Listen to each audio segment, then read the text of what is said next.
Hi hello ಸ್ನೇಹಿತರೆ, ಜೈ ಹಿಂದ್ ಎಲ್ಲರಿಗೆ.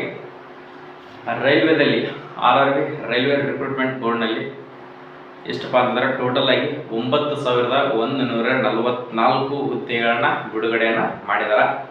ಆ ಹುದ್ದೆಗಳ ನಿನ್ನೆ ಸುಟ್ಟ ನೀವು ನೋಟಿಫಿಕೇಶನ್ ನಿನ್ನೆ ನೈಟ್ ಕೂಡ ನೋಟಿಫಿಕೇಶನ್ನ ರಿಲೀಸ್ ಮಾಡಿದ್ದಾರೆ ಅಫಿಷಿಯಲ್ RRB ವೆಬ್ಸೈಟ್ನಲ್ಲಿ. ಅದಕ್ಕೋಸ್ಕರ ಆ ಟೆಕ್ನಿಷಿಯನ್ ಅದರಲ್ಲಿ ಹುದ್ದೆಗಳನ್ನ ಕೇಳಿದಾರೆ. ಆ ಹುದ್ದೆಗಳಿಗೆ ಯಾರೆಲ್ಲ ಎಷ್ಟೋ ಜನ ಕೇಳ್ತಾ ಇದ್ರಿ, ಅದಕ್ಕೆ ನಾವು SSLC ಮುಗಿದವರು ಕೂಡ ಹಾಕ್ಬೋದಾ, PUC ಮುಗಿದವರು ಕೂಡ ಹಾಕ್ಬೋದಾ ಅಂತ ತಕ್ಷಣ ಭಾಳಷ್ಟು ಜನ ಅದ್ರ ಬಗ್ಗೆ ಡೌಟ್ಸ್ಗಳನ್ನು ಇಟ್ಕೊಂಡಿದ್ರಿ. ಇದಕ್ಕೆ ಯಾರೆಲ್ಲ ಅಪ್ಲಿಕೇಶನ್ಗಳನ್ನು ಹಾಕೋಬಹುದು, ಯಾವಾಗ ಅಪ್ಲಿಕೇಶನ್ ಸ್ಟಾರ್ಟ್ ಆಗುತ್ತಾ, ಇದರಲ್ಲಿ ಇರ್ತಕ್ಕಂಥ ಹುದ್ದೆಗಳು ಯಾವ್ಯಾವುದಾವು, ಮತ್ತು ಇದಕ್ಕೆ ಏಜ್ ಎಷ್ಟು ಬೇಕಾಗುತ್ತಾ, ಎಕ್ಸಾಮ್ ಯಾವ ಥರ ಇರುತ್ತೆ ಅಂತ ತಕ್ಷಣ ಕ್ಲಿಯರ್ ಆಗಿ ಅಚ್ಚುಕಟ್ಟಾಗಿ ಕನ್ನಡದಾಗ ಮಾಹಿತಿಯನ್ನು ನಾನು ನಿಮ್ಗೆ ಕೊಡ್ತಾ ಇದ್ದೀನಿ. ಎಷ್ಟೋ ಜನ ಹಿಂದಿ ನೋಟಿಫಿಕೇಶನ್ ಕೂಡ ಬಂದಿದೆ, ಆ ನೋಟಿಫಿಕೇಶನ್ ಏನಂತಾನೆ ಅರ್ಥ ಆಗಿಲ್ಲ, ನೀವು ಅದನ್ನು ರಿಮೂವ್ ಮಾಡಿಕೆಸಿಂದ ಬಿಟ್ಟಿದ್ದೀರಿ. ನೋಡ್ಕೋಬಹುದು ಇದರಲ್ಲಿ ಯಾವ ಥರಪ್ಪ ಅಂತಂದ್ರೆ technician recruitment, railway technician recruitment 2024 ಅಂತ ತಕ್ಷಣ ಟೋಟಲ್ ಆಗಿ ಇರತಕ್ಕಂಥ ಹುದ್ದೆಗಳು ಎಷ್ಟಪ್ಪ ಅಂತಂದ್ರೆ 9,144 ಹುದ್ದೆಗಳು. ಇದರಲ್ಲಿ ಟೆಕ್ನಿಷಿಯನ್ ಗ್ರೇಡ್ 1 ಸಿಗ್ನಲ್ ಅಂತ ತಕ್ಷಣ ಅದರಲ್ಲಿ ಒಂಥರ ಟ್ರೇಡ್ ಬೇರೆ ಇದೆ. ಅದರಲ್ಲಿ ಇರ್ತಕ್ಕಂಥ ಹುದ್ದೆಗಳು ಎಷ್ಟಪ್ಪ ಅಂತಂದ್ರೆ 1,092 ಹುದ್ದೆಗಳು ಮಾತ್ರ. ಅದೇ ತರನಾಗಿ ಟೆಕ್ನಿಷಿಯನ್ ಗ್ರೇಡ್ 3 ಅಂತ ತಕ್ಷಣ 8,552 ಹುದ್ದೆಗಳು ಅದರಲ್ಲಿ ಇದಾವೆ. ಅಪ್ಲೈ ಡೇಟ್, ಅಪ್ಲಿಕೇಶನ್ ಸ್ಟಾರ್ಟ್ ಆಗುವ ಡೇಟ್ ಯಾವಾಗಪ್ಪ ಅಂತಂದ್ರೆ 9 ಮಾರ್ಚ್, ಇದೇ ತಿಂಗಳ 9 ಮಾರ್ಚ್ ನಿಮ್ಮ ಅಪ್ಲಿಕೇಶನ್ ಅಂತಂದ್ರೆ ಈಗಾಗಲೇ ನಿಮ್ಗೆ ಅಪ್ಲಿಕೇಶನ್ ಕೂಡ ಇವತ್ತಿನ ನಿಮ್ಮ ಅಪ್ಲಿಕೇಶನ್ ಕೂಡ ಸ್ಟಾರ್ಟ್ ಆಗುತ್ತೆ. ಕ್ಲೋಸಿಂಗ್ ಡೇಟ್ ಯಾವಾಗಪ್ಪ ಅಂತಂದ್ರೆ ಏಪ್ರಿಲ್ 8ಕ್ಕೆ ನಿಮ್ಮ ಅಪ್ಲಿಕೇಶನ್ ಡೇಟ್ ಕೂಡ ಕ್ಲೋಸ್ ಆಗುತ್ತೆ. ಅಪ್ಲಿಕೇಶನ್ ಫೀಸ್ ಎಷ್ಟಿರುತ್ತೆ ಅಂದ್ಕೊಡ್ರಿ, ಭಾಳಷ್ಟು ಜನ ಫೀಸ್ ನೋಡ್ಕೇಶನ್ ಅಪ್ಲಿಕೇಶನ್ ಹಾಕೋದು ಬಿಡ್ತೀರಿ ಅನ್ಸುತ್ತೆ. ಅಪ್ಲಿಕೇಶನ್ ಫೀಸ್ 500 ರೂಪಾಯಿ ಅಪ್ಲಿಕೇಶನ್ ಫೀಸ್ ಇರುತ್ತೆ. ಎಷ್ಟಿರ್ತಪ್ಪ ಅಂದ್ರೆ 500 ರೂಪಾಯಿ ಅಪ್ಲಿಕೇಶನ್ ಫೀಸ್ ಇರುತ್ತೆ. ನೀವು ಎಕ್ಸಾಮ್ ಬರೋದು ಬಂದ್ಮ್ಯಾಗ ರೀಫಂಡ್ ಆಗುತ್ತೆ. ನಿಮ್ಮ ಅಕೌಂಟ್ ಡೀಟೇಲ್ಸನ್ನು ಕೊಟ್ಟಿದ್ದಲ್ಲ ಆ ಅಕೌಂಟ್ ಡೀಟೇಲ್ಸ್ಗೆ ಹೊಳ್ಳಿ 400 ರೂಪಾಯಿ ನಿಮಗೆ ಜಮಾ ಆಗುತ್ತೆ. ಬರೀ 100 ರೂಪಾಯಿ ಅಷ್ಟೇ ಕಟ್ಟಾದಂಗೆ. ನೆಕ್ಸ್ಟ್ ಅದರ್ SC ST ದವ್ರಿಗೆ ಯಾರಾದರೂ ಇದ್ರಪ್ಪ ಅಂತಂದ್ರೆ ಅವರಿಗೆ 250 ರೂಪಾಯಿ ಅಪ್ಲಿಕೇಶನ್ ಫೀಸ್ ಇರ್ತೈತಿ. ನೆಕ್ಸ್ಟ್ ಇದರಲ್ಲಿ ಏನಪ್ಪ ಅಂತಂದ್ರೆ ಡೇಟ್ ಎಷ್ಟೆಷ್ಟಿದೆ, ನೆಕ್ಸ್ಟ್ ಎಕ್ಸಾಮ್ ಯಾವಾಗ ಗೊತ್ತಿರುತ್ತೆ. ಎಕ್ಸಾಮ್ ಯಾವಾಗಪ್ಪ ಅಂತಂದ್ರೆ ಅಕ್ಟೋಬರ್ ಡಿಸೆಂಬರ್ದಾಗ ಇದ್ದಿರ್ತ ಎಕ್ಸಾಮ್ ಕೂಡ ಇರ್ತೈತೆ ಕಂಪ್ಯೂಟರ್ ಬೇಸ್ಡ್. ಏಜ್ ಲಿಮಿಟ್ ಎಷ್ಟು ಅಂತ ಹೇಳ್ತೀನಿ ನೋಡ್ಕೊಡ್ರಿ. ಏಜ್ ಲಿಮಿಟ್ 1 ಜುಲೈ 2024 ಏಜ್ ಅಂತ. ಟೆಕ್ನಿಷಿಯನ್ ಗ್ರೇಡ್ 1 ಸಿಗ್ನಲ್ ಅಂತ ಏನಿದೆಯಲ್ಲ ಆ ಪೋಸ್ಟಿಗೆ ಯಾರಾದರೂ ಅಪ್ಲೈ ಮಾಡ್ಬೇಕು ಅನ್ಕೊಂಡಿದ್ರೆ ಅವ್ರಿಗೆ ಏಜ್ ಎಷ್ಟಪ್ಪ ಅಂತಂದ್ರೆ 18ರಿಂದ 36 ಏಜ್ ಇದ್ದವ್ರ ಅಪ್ಲಿಕೇಶನ್ ಅನ್ನು ಹಾಕೋಬಹುದು. ಎಷ್ಟಪ್ಪ ಅಂತಂದ್ರೆ 18ರಿಂದ 36 ಏಜ್ ಇದ್ದವ್ರ ಇದಕ್ಕೆ ಅಪ್ಲಿಕೇಶನ್ ಹಾಕ್ಬೋದು. ಡೇಟ್ ಆಫ್ ಬರ್ತ್ ಎಷ್ಟರಿಂದ ಎಷ್ಟರ ಒಳಗಡೆ ಇರಬೇಕಂತ ಅದನ್ನು ಕೂಡ ನಿಮ್ಗೆ ಹೇಳ್ತೀನಿ ನೋಡ್ರಿ. 2/7/1988 ನೋಡ್ರಿ ಎಷ್ಟು ಏಜ್ ಅನ್ನ ರೈಲ್ವೆ ರಿಕ್ರೂಟ್ಮೆಂಟ್ ಅಲ್ಲಿ ಎಲ್ಲಾ ಕಡೆ ನಿಮ್ದು ಏಜ್ ಡಿಸ್ಕ್ವಾಲಿಫೈ ಆದ್ರೆ ಇಂಥಲ್ಲೆಲ್ಲ ನಿಮ್ಗೆ ಅವಕಾಶಗಳು ಸಿಗ್ತಾವೆ. 2/7/1988 1/7/2006 ಮಟ ಎಷ್ಟಪ್ಪ ಅಂತಂದ್ರೆ 2006 ಮಟ ಇದ್ದವ್ರ ಇದನ್ನ ಅಪ್ಲಿಕೇಶನ್ಗಳನ್ನ ಹಾಕೋಬಹುದು. ಮತ್ತೆ ನೆಕ್ಸ್ಟ್ ಏನಪ್ಪ ಅಂತಂದ್ರೆ ಯಾವ್ದು ಗ್ರೇಡ್ 3 ಟೆಕ್ನಿಷಿಯನ್ ಗ್ರೇಡ್ 3 ಅಂತ ಇದೆಯಲ್ಲ ಅದಕ್ಕೆ 18ರಿಂದ 33 ಏಜ್ ಇದ್ದವ್ರ ಅಪ್ಲಿಕೇಶನ್ ಅನ್ನ ಹಾಕೋಬಹುದು. ಎಷ್ಟಪ್ಪ ಅಂದ್ರೆ 18ರಿಂದ 33 ಏಜ್ ಇದ್ದವ್ರ ಇದಕ್ಕೆ ಏಜ್ ಎಷ್ಟಂದ್ರೆ ಎಷ್ಟಪ್ಪ ಅಂದ್ರೆ 2/7/1991 2/7/1991 1/7/2006 ಮಟ ಏಜ್ ಇದ್ದವ್ರ ಇದನ್ನ ಅಪ್ಲಿಕೇಶನ್ ಅನ್ನ ಹಾಕೊಳ್ಳಕ ನೀವು ಎಲಿಜಿಬಿಲಿಟಿ ಇರ್ತೀರಿ. OBC ಅದರ್ ಬ್ಯಾಕ್ವರ್ಡ್ ಕ್ಲಾಸ್ ಯಾರಾದರೂ ಇದ್ರಪ್ಪ ಅಂತಂದ್ರೆ ನಿಮ್ಗೆ 3 ವರ್ಷ ಏಜ್ ರಿಲ್ಯಾಕ್ಸೇಷನ್ ಇರ್ತೈತಿ. SC ST ದವ್ರು ಯಾರಾದರೂ ಇದ್ರಪ್ಪ ಅಂತಂದ್ರೆ ನಿಮ್ಗೆ 5 ವರ್ಷ ಏಜ್ ರಿಲ್ಯಾಕ್ಸೇಷನ್ ಕೂಡ ಇದರಲ್ಲಿ ಕೊಡ್ತಾರ. ನೆಕ್ಸ್ಟ್ ಇದಕ್ಕೆ ಕ್ವಾಲಿಫಿಕೇಶನ್ ಏನ್ ಬೇಕಾಗುತ್ತೆ, ಬಹಳಷ್ಟು ಜನದ ಕಾಯ್ತಾ ಇರೋದು ಇದಕ್ಕೆ ಕ್ವಾಲಿಫಿಕೇಶನ್. ಎಲ್ಲದಕ್ಕೂ ಬರೀ ಇಂಥವು ಕರಿತಿದಾರಲ್ಲ ನಮಗೆ ಯಾಕೆ ಕರೀದು ಅಂತ ನಿಮ್ಗೆ ಒಂಥರ ಏನೋ ದುಃಖ ಅನಿಸ್ತಿರ್ಬೋದು. ಕರೀತಾರೆ, ನಿಮ್ಗೂ ಕರೀತಾರ.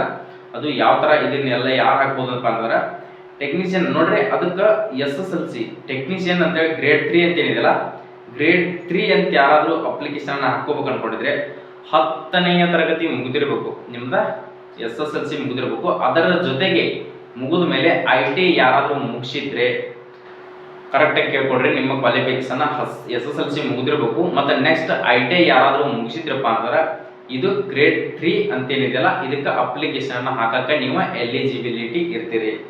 ನೆಕ್ಸ್ಟ್ ಅದೇ ತರನಾಗಿ ಟೆಕ್ನಿಷಿಯನ್ ಗ್ರೇಡ್ ಸಿಗ್ನಲ್ ಅಂತ ಹೇಳಿದೆಯಲ್ಲ ಗ್ರೇಡ್ 1 ಸಿಗ್ನಲ್ ಅಂತ ಹೇಳಿಸಿಂದ ಇದಕ್ಕೆ ನೋಡ್ಕೊಡ್ರಿ. ಕ್ವಾಲಿಫಿಕೇಶನ್ ಏನು ಬೇಕಾಗುತ್ತೆ ಅಂತಂದ್ರೆ ಡಿಪ್ಲೊಮಾ ಇಂಜಿನಿಯರಿಂಗ್ ಡಿಗ್ರಿ ಅಂದ್ರೆ ನೀವು ಟೆಕ್ನಿಷಿಯನ್ಗೆ ನೀವು ಯಾವತ್ತೂ ಇಂಜಿನಿಯರಿಂಗ್ ಮುಗಿದಿರಲೇಬೇಕಾಗುತ್ತೆ.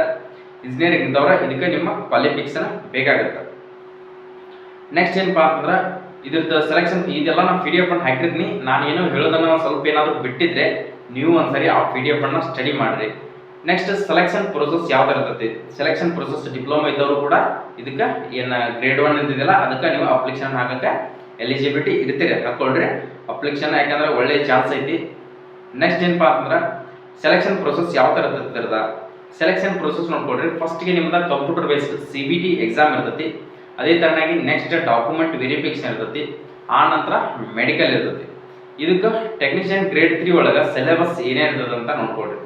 ಟೆಕ್ನಿಷಿಯನ್ ಗ್ರೇಡ್ 3 ಒಳಗೆ ಸಿಲೆಬಸ್ ಏನೇ ಇರ್ತಪ್ಪ ಅಂದ್ರೆ 100 ಕ್ವಶನ್ಸ್ಗಳಿರ್ತಾವೆ, 100 ಕ್ವಶನ್ಸ್ಗಳಿರ್ತಾವೆ, 100 ಮಾರ್ಕ್ಸ್ ಇರ್ತೈತಿ, 90 ನಿಮಿಷ ಟೈಮಿಂಗ್ ಇರ್ತೈತೆ, ಅಂದ್ರೆ 1.5 ತಾಸು ನಿಮ್ಗೆ ಎಕ್ಸಾಮ್ ಟೈಮಿಂಗ್ ಇರ್ತೈತಿ. ನೆಗೆಟಿವ್ 1/3 ನಿಮ್ಗೆ ನೆಗೆಟಿವ್ ಕೂಡ ಇದರಲ್ಲಿ ಇರ್ತೈತಿ. ಮ್ಯಾಥ್ಸ್ ಕ್ವಶನ್ಸ್ ಎಷ್ಟಪ್ಪ ಅಂತಂದ್ರೆ 25 ಕ್ವಶನ್ಸ್ಗಳಿರ್ತಾವೆ, ರೀಸನಿಂಗ್ 25 ಕ್ವಶನ್ಸ್ಗಳು, ಸೈನ್ಸ್ 40 ಕ್ವಶನ್ಸ್ಗಳು, GK 10 ಕ್ವಶನ್ಸ್ಗಳು ಇದರಲ್ಲಿ ಇರ್ತಾವೆ.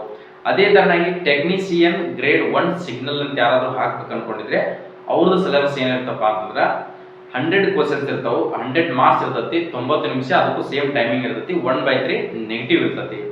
ಇದಕ್ಕೆ GK 10 ಕ್ವಶನ್ಸ್ ಇರ್ತಾವೆ, ರೀಸನಿಂಗ್ 15 ಕ್ವಶನ್ಸ್ ಇರ್ತಾವೆ, ಕಂಪ್ಯೂಟರ್ 20 ಕ್ವಶನ್ಸ್ ಇರ್ತಾವೆ, ಮ್ಯಾಥ್ಸ್ 20 ಕ್ವಶನ್ಸ್ ಇರ್ತಾವೆ, ಬೇಸಿಕ್ ಸೈನ್ಸ್ ಮತ್ತು ಇಂಗ್ಲೀಷ್ ಕೂಡ 35 ಕ್ವಶನ್ಸ್ಗಳ ಇರ್ತಾವೆ. ಇದನ್ನ ಯಾರಾದರೂ ನೀವು ಅಪ್ಲಿಕೇಶನ್ ಹಾಕೋಕೆ ಅನ್ಕೊಂಡಿದ್ರೆ ನನ್ನ ರಿಕ್ವೆಸ್ಟ್ ಏನಪ್ಪಾ ಅಂತಂದ್ರೆ ಇಂಥವು ಬಂದಂಥ ಚಾನ್ಸ್ಗಳನ್ನು, ಇಂಥವೆಲ್ಲ ಏನು ಬರ್ತಾವಲ್ಲ ಈ ಚಾನ್ಸಸ್ಗಳನ್ನು ನೀವು ಮಿಸ್ ಮಾಡ್ಕೋಬೇಡ್ರಿ ಅನ್ನೋದು ನನ್ನ ಅದೃಷ್ಟ.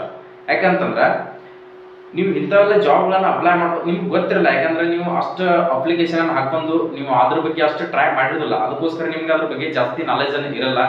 ಅದಕ್ಕೆ ನಾನು ಹೇಳ್ತಾ ಇದ್ದೀನಿ, ಯಾರೋ ಇರಲಿ ನಿಮ್ಗೆ ಯೂಸ್ ಆಗಲಪ್ಪ ಅಂತಂದ್ರೆ ನಿಮ್ಮ ಫ್ರೆಂಡ್ ಸರ್ಕಲ್ ಒಳಗಾದ್ರು ಅವ್ರಿಗೆ ಯೂಸ್ ಆಗ್ತಿರ್ತೈತಿ, ಅವ್ರಿಗೆ ಕೂಡ ನೀವು ಆ ಮಾಹಿತಿಯನ್ನು ತಿಳಿಸ್ಕೊಡ್ರಿ. ಅವ್ರಿಗೆ ಎಷ್ಟೋ ಜನಕ್ಕೆ ಹೆಲ್ಪ್ ಆಗುತ್ತೆ. ಯಾಕಂದ್ರೆ ಅವರು ಸ್ಟಡಿ ಮಾಡ್ತಾ ಇದ್ರಪ್ಪ ಅಂತಂದ್ರೆ ಅವ್ರಿಗೆ ಏನಾದರೂ ಈ ಪೋಸ್ಟ್ ಹೆಲ್ಪ್ ಆಗಿತ್ತಪ್ಪ ಅಂತಂದ್ರೆ ನಿಮ್ಮನ್ನ ನೆನೆಸ್ತಾರೆ. ಅವರು ಯಾವುದೇ ಒಂದು ಅಪ್ಡೇಟ್ ಬರಲಿ, ಯಾವುದೇ ಒಂದು ನಿಮ್ಗೆ ಯೂಸ್ ಆಗಿಲ್ಲಪ್ಪ ಅಂತಂದ್ರೆ ಪರವಾಗಿಲ್ಲ, ಬೇರೆದವ್ರಿಗೆ ಯಾವ್ದಾದ್ರು ಶೇರ್ ಮಾಡಿದ್ರಪ್ಪ ಅಂತಂದ್ರೆ ಅವರು ಕೂಡ ನೋಡಿ ನೀವು ಯೂಸ್ ಮಾಡ್ಕೋತಾರೆ. SSLC ಮ್ಯಾಗ ನೋಟಿಫಿಕೇಶನ್ ಯಾವಾಗ ಆಗುತ್ತೆ, D ಗ್ರೂಪ್ ನೋಟಿಫಿಕೇಶನ್ ಅನ್ನು ಮಾಡ್ತಾರೆ, ಮತ್ತು RPF ಕಾನ್ಸ್ಟೇಬಲ್ ಈಗಾಗಲೇ ನೋಟಿಫಿಕೇಶನ್ ಆಗಿದೆ, ಬಟ್ ಇನ್ನೂ ಅಪ್ಲಿಕೇಶನ್ ಕೂಡ ಸ್ಟಾರ್ಟ್ ಆಗಿಲ್ಲ.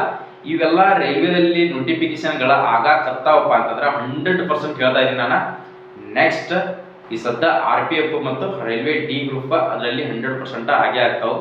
ರೆಡಿ ಆಗಿರಿ. ಯಾರೆಲ್ಲ ಅದ್ರ ಬಗ್ಗೆ ಪ್ರಿಪ್ರೇಷನ್ ಅನ್ನ ಮಾಡ್ತಾ ಇರಲಿಲ್ಲ, ಕರೆಕ್ಟಾಗಿ ಪ್ರಿಪ್ರೇಷನ್ ಅನ್ನ ಇಟ್ಕೋತವ್ರಿ. ಅದ್ರ ಬಗ್ಗೆ ನೀವು ಯಾವ ತಲೆಯನ್ನು ಕಟ್ಸ್ಕೊಬೇಡ್ರಿ. ಯಾವುದೇ ಒಂದು ಇನ್ಫಾರ್ಮೇಶನ್ ಬಂದರೂ ಕೂಡ ನಮ್ಮ ಯೂಟ್ಯೂಬ್ ಚಾನಲ್ ನೋಡೇ ಇದ್ರಿ ನೀವು. ಪ್ರತಿಯೊಂದು ಇನ್ಫಾರ್ಮೇಶನ್ ಸ್ಟೇಟ್ ಗೌರ್ಮೆಂಟ್ ಅಲ್ಲಿ CR, DR, PC ಮತ್ತು next SDA, FDA, PSI, defence ಸರ್ವಿಸ್ನಲ್ಲಿ ಸಿವಿಲ್ ಸರ್ವಿಸ್ ಆಯಿತು, ಪ್ಯಾರಾಮಿಲಿಟರಿ ಫೋರ್ಸಸ್ನಲ್ಲಿ ಆಯಿತು, coast guard, SSC, CGL, CHSL, MTS ಮತ್ತು CPO, ಪ್ರತಿಯೊಂದು ಇನ್ಫಾರ್ಮೇಷನ್ಗಳನ್ನು ನಮ್ಮ ಯೂಟ್ಯೂಬ್ ಚಾನಲ್ದಲ್ಲಿ ನಾನು ನೀಡಿದ್ದೀನಿ. ಯಾರಿಗಾದರೂ ಅವನ್ನೆಲ್ಲ ಇನ್ಫಾರ್ಮೇಷನ್ ನೋಡ್ಕೊಂಡು ಎಷ್ಟು ಮಾಹಿತಿಯನ್ನು ತಿಳ್ಕೊಂಡಿದ್ದೀರಿ ಅಂತ ಹೇಳಿ ನನಗೆ ಗೊತ್ತಿಲ್ಲ. ಆಲ್ಮೋಸ್ಟ್ ಆಲ್ ನಮ್ಮ ಕರ್ನಾಟಕದ ಜನತೆಗೆ ಎಲ್ಲರೂ ಕೂಡ ತಿಳ್ಕೊಂಡಿದ್ದೀರಿ ಅನಿಸುತ್ತೆ. ಅದಕ್ಕೋಸ್ಕರ ಇಂಥವೆಲ್ಲ ಮಾಹಿತಿಗಳನ್ನ ಇನ್ನೂ ಏನಾದರೂ ನಿಮಗೆ ಡೌಟ್ಸ್ಗಳಿದ್ರೆ, ಈ ನೋಟಿಫಿಕೇಶನಲ್ಲಿ ಏನಾದರೂ ಡೌಟ್ ಇತ್ತಪ್ಪ ಅಂತಾರೆ ಕಮೆಂಟ್ ಸೆಕ್ಷನ್ನಲ್ಲಿ ಕಮೆಂಟನ್ನು ಹಾಕ್ರಿ. ಈ PDF ಅನ್ನು ನಾನು ಡಿಸ್ಕ್ರಿಪ್ಷನ್ ಬಾಕ್ಸ್ನಾಗ ಟೆಲಿಗ್ರಾಮ್ ಲಿಂಕನ್ನು ಕೊಟ್ಟಿರ್ತೀನಿ. ಅಲ್ಲಿ ನಿಮ್ಗೆ ಈ ಟೆಲಿಗ್ರಾಮ್ ಲಿಂಕಲ್ಲಿ ಇದನ್ನು ಶೇರನ್ನು ಮಾಡಿರ್ತೀನಿ. ಅದನ್ನು ಡೌನ್ಲೋಡ್ ಮಾಡ್ಕೊಂಡು ನೀವು ಕೂಡ ಒಂದ್ಸರಿ ಸ್ಟಡಿಯನ್ನು ಮಾಡ್ಕೊಳ್ರಿ. ಯಾರಾದರೂ ನಮ್ಮ ವಿಡಿಯೋಗಳನ್ನು ಹೊಸದಾಗಿ ನೋಡ್ತಾ ಇದ್ರೆ, ನೋಡ್ತಿರ್ತಕ್ಕಂಥ ಎಲ್ಲ ನನ್ನ ಸ್ನೇಹಿತರಿಗೆ, ಎಲ್ಲ ನನ್ನ ಸಿಸ್ಟರ್ಸ್ಗೆ ಹೇಳ್ತಿರೋದೇನಪ್ಪ ಅಂತಂದ್ರೆ ಈ ವಿಡಿಯೋಗೆ ಒಂದು ಲೈಕ್ ಮಾಡಿರಿ. ಈ ವಿಡಿಯೋನ ಪ್ರತಿಯೊಬ್ಬರಿಗೆ ನಿಮ್ಮ ಸ್ನೇಹಿತರಿಗೆ ತಲುಪುವಾಗಿ ಶೇರ್ ಮಾಡಿರಿ. ಸಬ್ಸ್ಕ್ರೈಬ್ ಮಾಡೋದನ್ನ ಮರೆಯಕ್ಕೆ ಹೋಗಬೇಡಿ ಸ್ನೇಹಿತರೆ. ಸಬ್ಸ್ಕ್ರೈಬ್ ಮಾಡೋದಂದ್ರೆ ನಾವು ಕೊಡುವಂಥ ಪ್ರತಿಯೊಂದು ಇನ್ಫಾರ್ಮೇಷನ್ಗಳು ನಿಮ್ಮ ಮುಂದೆ ಬರ್ತಾ ಇರ್ತಾವೆ. ಸೊ ನೆಕ್ಸ್ಟ್ ವಿಡಿಯೋದಲ್ಲಿ ಬರೋಣ. ಜೈ ಹಿಂದ್, ಜೈ ಕರ್ನಾಟಕ.